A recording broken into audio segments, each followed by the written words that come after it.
მე თვითონ ვიყენებ ხო ამ DeepSeek-საც ვიყენებ, Gemini-საც ვიყენებ და ChatGPT-ს ყველაზე ნაკლებად ვიყენებ კიდე. ანუ ამებს ვიყენებ, მაგრამ ნახეთ ეს რას მიშვება მე, რატო არის პლუსი ამის გამოყენება? კოგნიტური კონსტრუქციები, როცა ჩამოყალიბებული აქვს, ხო, ადამიანს, იმიტომ რომ 2 და 3 თვე რო უნდა მე ინფორმაცია მეძებნა, რო უნდა იქ რაღაცეების შემედარებინა, ეს ერთ წუთში მაძლევს ამას. და მე მაძლევს იმის საშუალებას, რომ ვიფიქრო. ეხლა როცა ფიქრის კონსტრუქციები არ მაქვს, როცა არ მასწავლეს როგორ ვიფიქრო, მაშინ რა მეშველება მე. ამიტომ განათლების პრობლემა ეგ არის, რომ ჩვენ კი ვიძახდით, რომ ამდენი მეხსიერებაზე დაფუძნებული არ უნდა იყოს, აბა სად არის სხვანაირი? სხვანაირი განათლება სად არის? 21 საუკუნის ჩვევებს თუ ჩვენ ვნახავთ, აი ინტერნეტში შეგიძლია ნახოთ, რა არის 21 საუკუნის უნარები.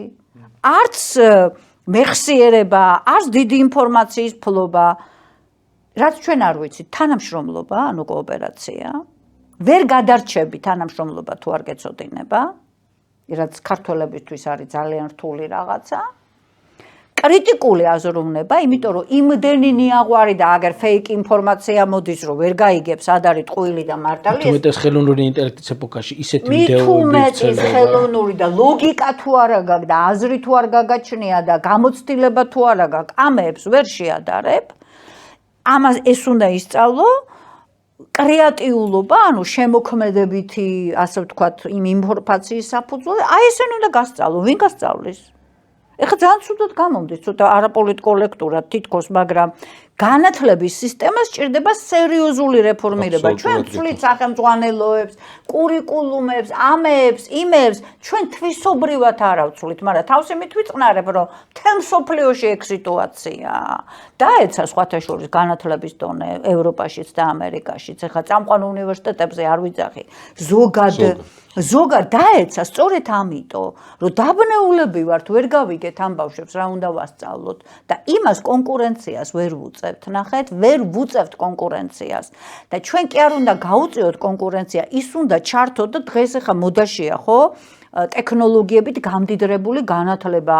დასავლეთში ხა სადაც უფრო მეტი ფულია, საშუალებაა, იყენებენ სწორედ ამ ტექნოლოგიებს, ხო და ჩვენ ესე იგი ხა რა ვიცი, მთელი მასწავლებლები უნდა სკოლები უნდა აღჭურვო, მასწავლებლები უნდა გადაამზადო და მთლიანად შემოიტანო ეს უნივერსიტეტში არა მაქვს აგერ ისა რა ქვიან ეს დაფები კი გვაქვს, მაგრამ აი ეს ბევრი რაღაცა საშუალებები, რომელიც გჭირდება ის 360 გრადუსიანი იშვიათობა, მაგალითად, რომ ონლაინ რაღაცეები აკეთო, ანუ ბევრი საშუალებებია, რომელიც ჩვენ არა გვაქვს ჯერ. ხო და აბარავი. ამიტომ ვერ ვილაპარაკებთ განათლებაზე ესე.